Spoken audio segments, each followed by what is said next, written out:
문학으로 삶을 나누고 문학으로 세상을 읽는 시쿵 김은자 시인입니다.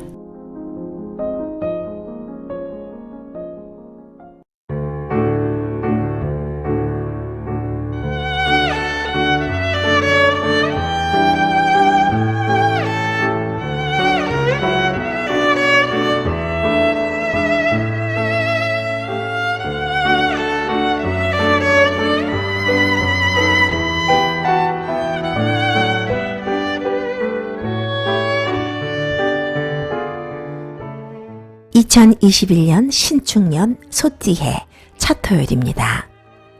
예로부터 흰색의 동물이 태어나면 좋은 일이 생긴다는 말이 있었습니다.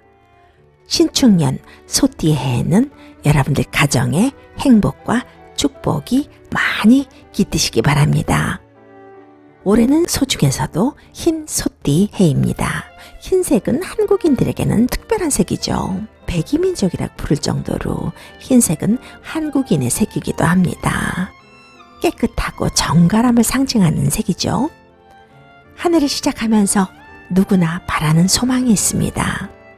여러분들 다 나름대로 바라는 희망이 각기 다르겠지만요. 올해는 무엇보다도 코로나를 극복하는 한 해가 되었으면 정말 좋겠습니다. 이제 백신도 생기고 했으니까요. 가능성이 아주 없는 말은 아니죠. 코로나로 인해서 얼마나 많은 것들을 잃었습니까? 모임과 만남이 전부 없어져 버렸잖아요. 올해는 좋은 사람들도 많이 만나고 친구들도 만나고 가족과도 더 많이 모이고 여행도 다니면서 살고 싶은 것이 올 한 해 희망이기도 합니다. 올해가 소띠해인데요. 소는 인간과 가장 가까운 동물 중에 하나입니다. 그 옛날 농경사회에서는요, 없어서는 안 될 짐승이었었어요. 그랬기 때문에 귀중한 동물이면서 가장 큰 재산 중에 하나인 것이 소였습니다. 소는 참 역사가 오래됐습니다. 신석기 시대부터 인간과 함께 지낸 가축이라고 합니다. 천성이 참 부지런하고 순하잖아요. 또 일을 열심히 하기도 해서 일을 많이 하는 사람을 가르쳐서 우리는 소처럼 일한다라고 표현하기도 하는데요. 또 소의 우직함 정말 배울 점이 많은 것 같아요. 결과적으로 그 우직함으로 일을 밀고 나갈 때 차곡차곡 자신의 일을 이루어 나가는 것이 또 소이기도 한데요.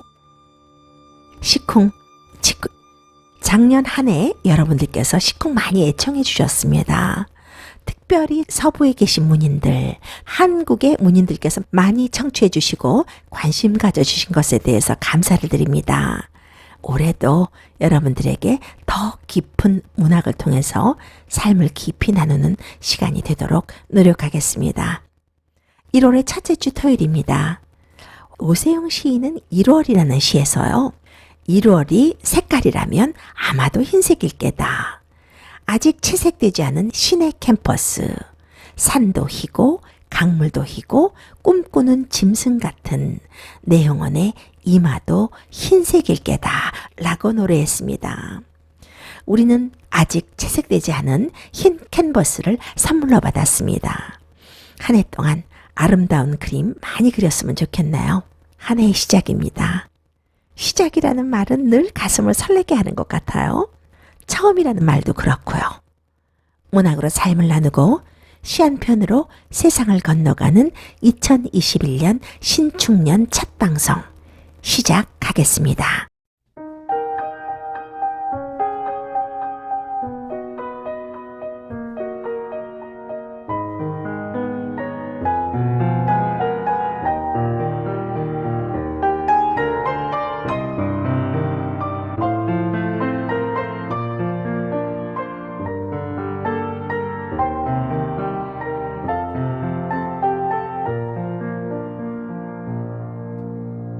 시 한 편에 저희 해설과 감상을 곁들여서 소개하고 또 함께 공감하는 시간입니다. 시가 편하게 여러분들을 찾아갔으면 하는 바람입니다. 또 올해는 신축년 소의 해이기도 해서요. 김기택 시인의 소라는 시를 소개해 드리도록 하겠습니다.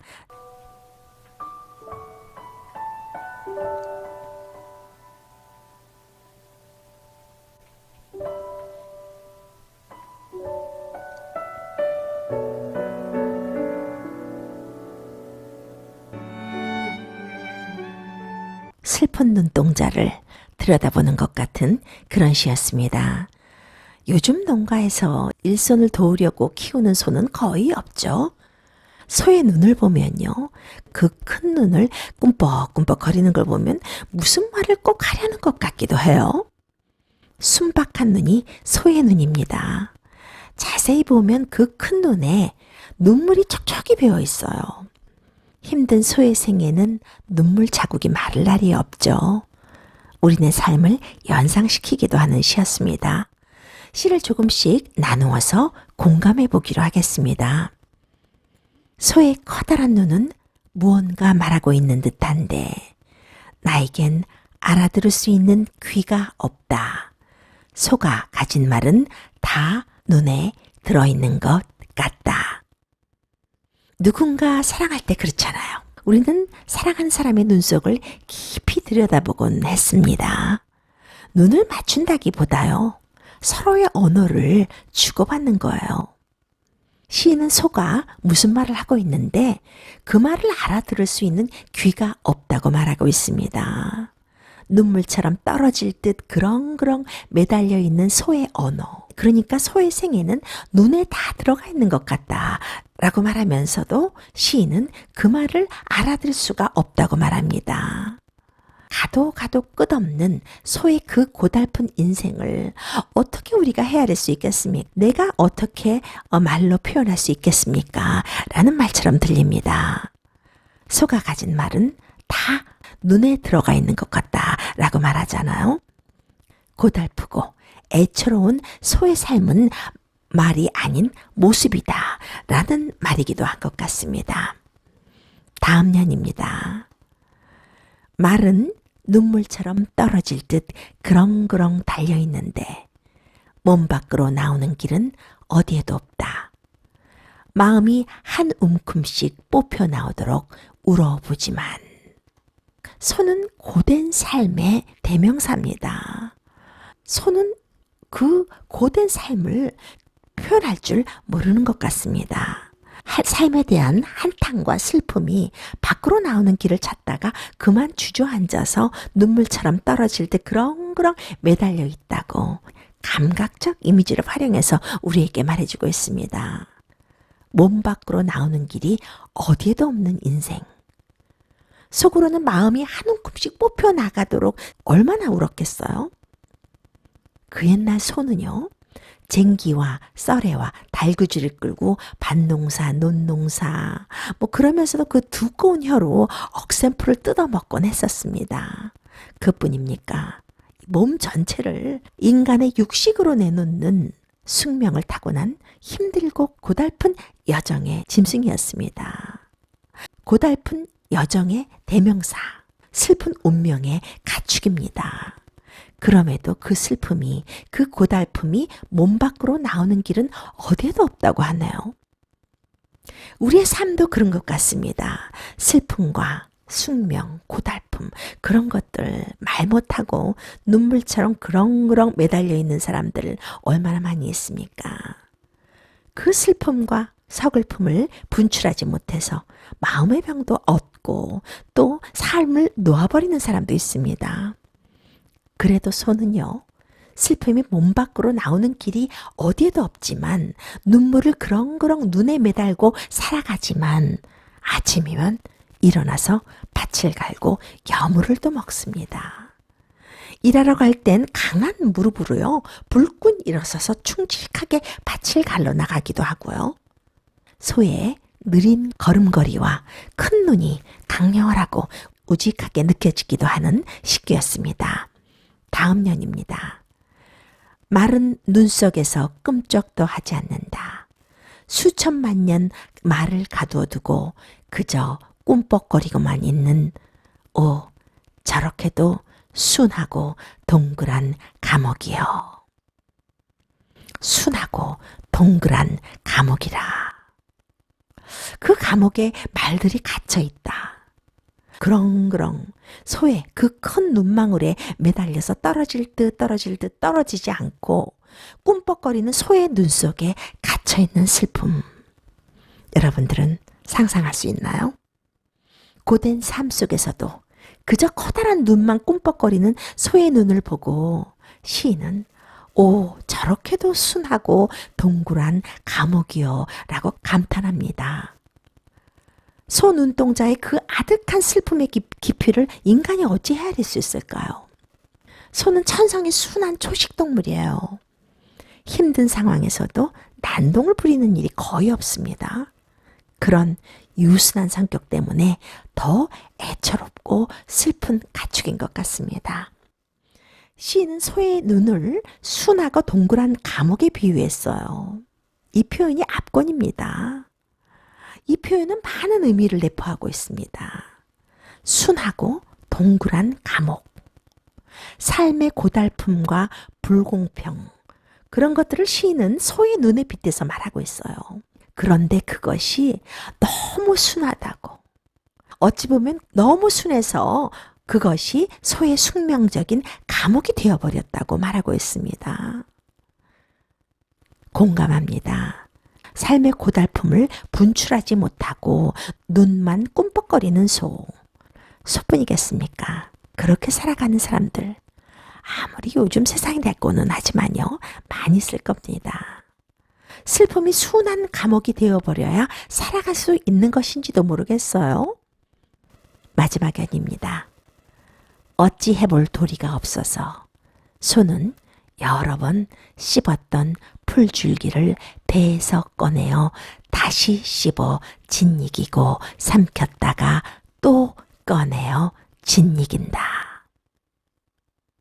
소는 말도 모르고 울음이 유일한 언어인 가축입니다. 그래서 꿈뻑거리는 눈이 더 슬픈 걸지도 모르겠어요. 내뱉으면 눈물이 될 것 같아서 속에 가두어둔 그 슬픔의 언어들, 그리고 한이 되어버린 눈물들, 있을 법한 얘기인 것 같습니다. 소 이 시는 여기서 끝나지 않아요. 소는요, 삶을 통한하고 비탄하는 언어는 모르지만 단 한 가지 잘할 수 있는 것이 있습니다.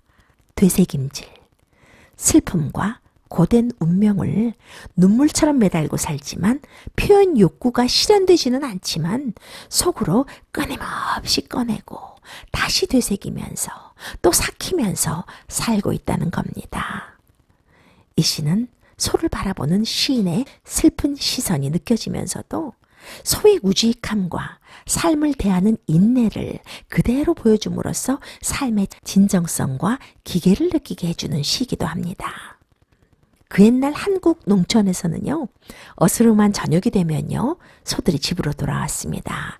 이 원앙 소리를 내면서요, 가마솥에서는 소죽이 김을 뿜으며 끓고 있었고요. 힘들게 일하고 돌아온 소가 구수한 소죽 냄새를 맡으면서 음매하고 문을 밀고 돌아오곤 했었습니다.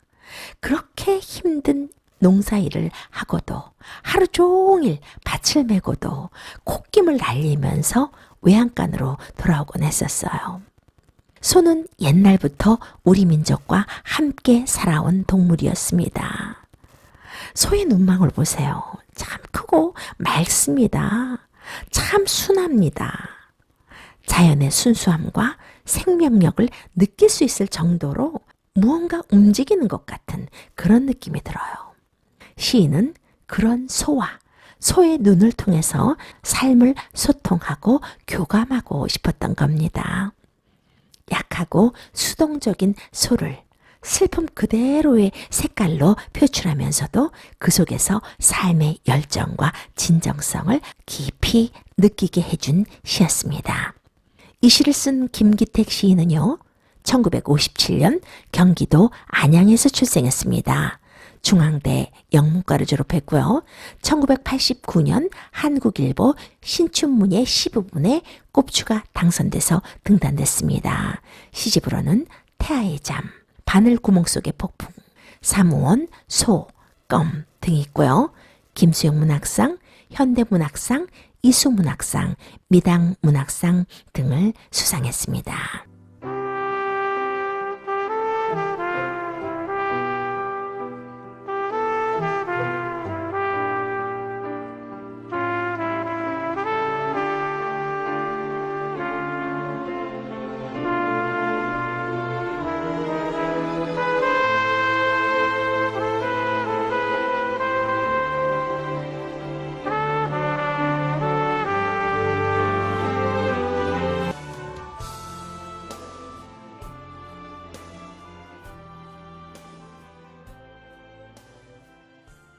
여러분들은 지금 동포사회의 문학의 저변화, 문학의 전문화, 문학으로 삶을 나누고 문학으로 세상을 읽어가는 김은자의 시쿵을 듣고 계십니다. 문단 뉴스와 문단 소식, 또 출간 소식 등을 알려드리는 시간입니다. 고경숙 시인의 5번째 시집 허풍쟁이의 하품이 발간됐습니다. 시산맥 시인선으로 출간되었네요. 많은 주목을 받고 있는데요. 고경숙 시인 특유의 모던하면서도 세련된 언어 감각으로 주옥 같은 시들이 60편이 실려 있습니다. 지난 11월에 출간되었는데요. 벌써 문단과 독자들에게 많은 관심과 사랑을 받고 있는 시집입니다. 발목의 지향점, 감각적 이별, 몰래 훔친 남자 목소리, 강에서 건진 달 등 총 60편의 시가 실렸습니다. 고경숙 시인은 시인의 말에서 이렇게 말했습니다. 자발적 고립에 익숙한 계절은 눈 감고 나를 돌아보는 시간, 그리운 너머에 있는 바람과 별과 당신, 그리고 내 손을 떠난 글들이여 나지막이 불러본다 라고요. 장석주 시인이 고경숙 시인의 이번 5번째 시집에 해설을 했는데요. 사랑의 몸짓과 매별의 시라는 이름으로 사랑의 몸짓은 탐색의 몸짓이고 상대의 반응을 엿보는 간보기의 몸짓이며 자기 안에 타자가 있을 자리를 내주는 이타적 환대의 몸짓이다 라면서 고경숙 시인의 시들을 해설했습니다. 이번 5번째 시집 허풍쟁이의 하품을 출간한 고경숙 시인은요. 1961년 서울에서 태어나서 2001년에 개간 시연실로 등단했습니다. 수주문학상, 두레문학상, 경기예술인상, 부천희망대상, 한국예총예술문화공로상, 부천문화상 등을 수상했고요. 부천예총 부회장, 부천문인협회 회장, 수주문학상 운영위원장을 역임했습니다. 현재 부천시 문화예술위원, 목일신 아동문학상 운영위원장 등으로 활동 중에 있습니다. 시집으로는 모텔 캘리포니아, 달의 뒤편, 혀를 짚다, 유령이 사랑한 저녁 등이 있습니다.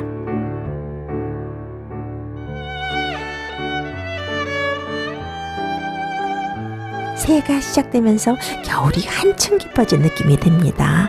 문학을 논하고 시로 공감하는 사이에 시간이 다 갔습니다. 2021년 첫 번째 방송 여러분들 마음에 들었나 모르겠네요. 다음 주에 더욱 좋은 시로 더욱 깊은 해설로 함께 하겠습니다. 한 주 동안 건강 유의하시고요. 새해 복 많이 받으세요. 김은자였습니다.